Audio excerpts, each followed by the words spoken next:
আসসালামু আলাইকুম। Welcome back to my channel Abiha Mehin blog. আশা করছি সবাই ভালো আছেন।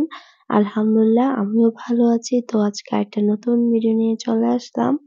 এই তো আপনাদের সাথে একটু আকাশটা শেয়ার করলাম। আকাশে খুব সুন্দর মেঘ ছিল আর দেখতেও বেশ ভালো লাগছিল। এই তো দুপুরে রান্নাটা করে নিচ্ছি। দুপুরে জলপাই দিয়ে ডাল রান্না করতেছি। এখন ডালটাকে বাগার দিব আর আরেকটা সবজি রান্না করব। এই তো রসুনটাকে এখন ভেজে নিচ্ছি ভাগারের জন্য। আর জলপাই দিয়ে ডাল রান্না করলে খেতে খুব ভালো লাগে। তো আমি আরো কয়েকবার জলপাই দিয়ে ডাল রান্না করছিলাম, কিন্তু আজকের রান্নাটা বেশি ভালো লাগছে আমার কাছে, জলপাই দিয়ে ডাল। আর খেতেও আজকে বেশি ভালো লাগছে আমার কাছে। এই যে জলপাই দিয়েছিলাম ডালে। আর এই তো জলপাই ডাল খেতে খুবই মজার। তো যারা খাননি জলপাই ডাল খেয়ে দেখবেন, খুব মজা লাগে।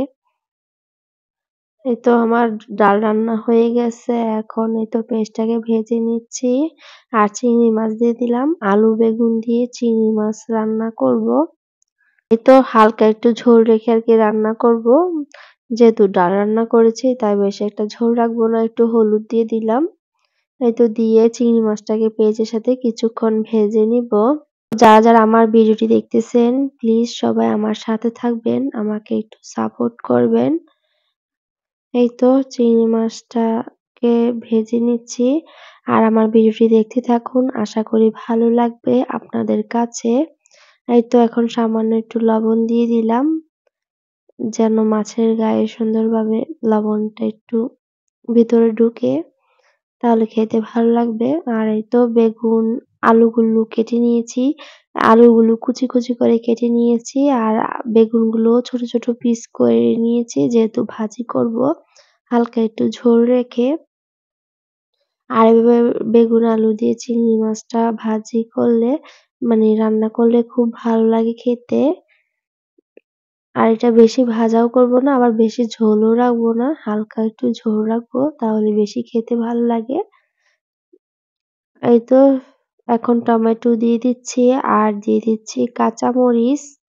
এই তো কাঁচামরিচ দিয়ে এখন নেড়ে দিচ্ছি আর কিছুক্ষণ সবজিটাকে ভেজে নিব, তাহলে খেতে ভালো লাগবে।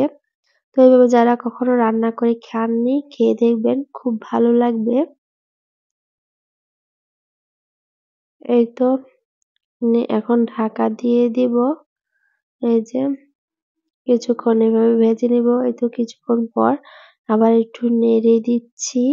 এই তো দেখতে পাচ্ছ সবজিটা কিছুক্ষণ ভেজে নিলে অনেকটাই সিদ্ধ হয়ে যায়। সবজিটাকে ভালোভাবে ভেজে নিলে একটু খেতেও ভালো লাগে।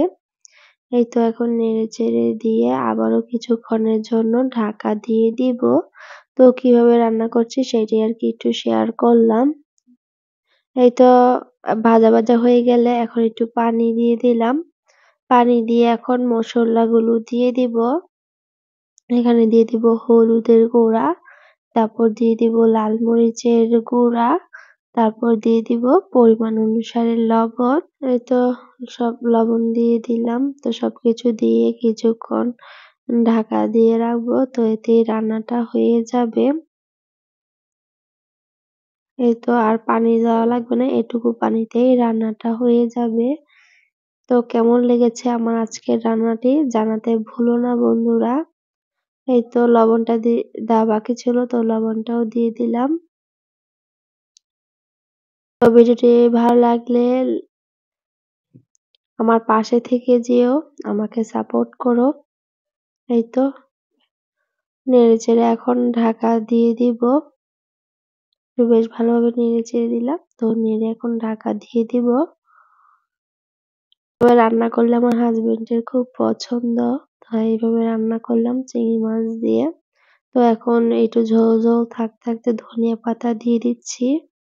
ধনিয়া পাতা দিলে খেতে খুব ভালো লাগে। তো যাদের পছন্দ না ধনিয়া পাতা তারা না দিলে চলবে, শুধু জিরা গুঁড়া দিবেন ধনিয়া পাতা না দিলে। আর যাদের ধনিয়া পাতা পছন্দ তো তারা তো দিবেন। এই যে আমার রান্নাটা হয়ে গেছে। এখন শুধু ধনিয়া পাতাটা একটু সিদ্ধ হলেই হয়ে যাবে। এই তো ঢাকা দিয়ে দিলাম। তো এই তো কিছুক্ষণ পরে আমার রান্নাটা হয়ে গেছে। আমি চুলাটাও অফ করে দিলাম। এই তো। তো কেমন হয়েছে রান্নাটি? আর কারা, কারা এভাবে রান্না করে খান আমাকে কমেন্ট করে জানাবেন। এই তো দুপুরের খাবার জলপাইয়ের ডাল আর এই তো আলু বেগুন দিয়ে চিংড়ি। এই তো আমি আজকে দুপুরের আগের রান্নাটা কমপ্লিট করেছি। আজকে আমার রান্না 1:30 এ শেষ হয়ে গেছে। আর এই তো এখন দুপুরের খাবারটা খেতে বসে গেলাম। আর বিকালে মেয়ের জন্য একটু তালের পিঠা বানাচ্ছিলাম। তো সেটা একটু ভিডিও করলাম। এই যে একটু তালের পিঠা বানাচ্ছি বিকালের নাস্তায়, যেহেতু ফ্রোজেন করা তাল ছিল। আর তালের বড়া পিঠাগুলো খেতে খুব ভালো লাগে। তাল ফ্রোজেন করে রাখলে একটা সুবিধা, যখন খেতে মন চায় পিঠা নামিয়ে বানিয়ে খাওয়া যায়। সিজনাল তালের মতোই স্বাদটা থাকে, ফ্রিজে রাখার ফলে টেস্টটা একটু নষ্ট হয় না। শুধু বক্সে ভরে ঢাকনা দিয়ে রাখলেই হয় ডিপ ফ্রিজে। আর এই তো তালের বড়া পিঠাগুলোই বেশি ভালো লাগে খেতে। এই তো গোলা করে করে দিয়ে দিচ্ছি। তালের বড়াগুলো এখন ভেজে নিব। এই তো দেখতে পাচ্ছ কতটা সুন্দর ফুলেছে তালের পিঠাগুলো। এই তো পিঠাগুলো এখন আমি উল্টে পাল্টিয়ে দিচ্ছি, যেগুলো হয়ে গেছে। এক পিঠ হলে আরেক পিঠ উল্টে দিতে হবে, না হলে দেখা যাবে ভেঙে যায় পিঠাগুলো। তো এক পিঠ হলে আরেক পিঠ উল্টে দিতে হবে, না তাহলে আর ভাঙবে না। কিছুদিন ধরেই কিছু না কিছু পিঠা বানাচ্ছি, তো যেগুলা পারি সেগুলাই বানানোর চেষ্টা করি। যেহেতু মেয়ে পছন্দ করে, তো মেয়ের পছন্দ অনুসারেই তাকে বানিয়ে দিই। আমার মেয়ে যখন যেটা খেতে পছন্দ করে আমিও তাকে সেটাই বানিয়ে দেওয়ার চেষ্টা করি। তাহলে কিন্তু বাচ্চাদের খাবারের রুচিটাও ভালো থাকে। আর এই তো পিঠাগুলো কত সুন্দর লাগতেছে দেখতে, আর এই তো লাল লাল হয়ে গেছে। কয়েকটা পিঠা বেশ ভালোভাবে লাল লাল হয়ে গেছে। আর এগুলো উল্টিয়ে দিচ্ছি একটু, এই যে দেখতেও খুব সুন্দর লাগছে পিঠাগুলো। আমার পিঠাগুলো হয়ে গেছে, এখন উঠিয়ে নিব তালের পিঠাগুলো। এই যে এই ছাঁকনি দিয়ে উঠালে খুব ভালো হয়, তেলগুলো সব ঝরে পড়ে যায়। এই তো এর আগে কয়েকটা ভেজে নিয়েছিলাম। এই তো বাকি তালের পিঠাগুলো আমি ভেজে নিয়েছি, আর আমার পিঠা ভাজা হয়ে গেছে। একটু লাল লাল করে ভাজলে পিঠাটা মচমচ হয়, তখন খেতে আরো ভালো লাগে।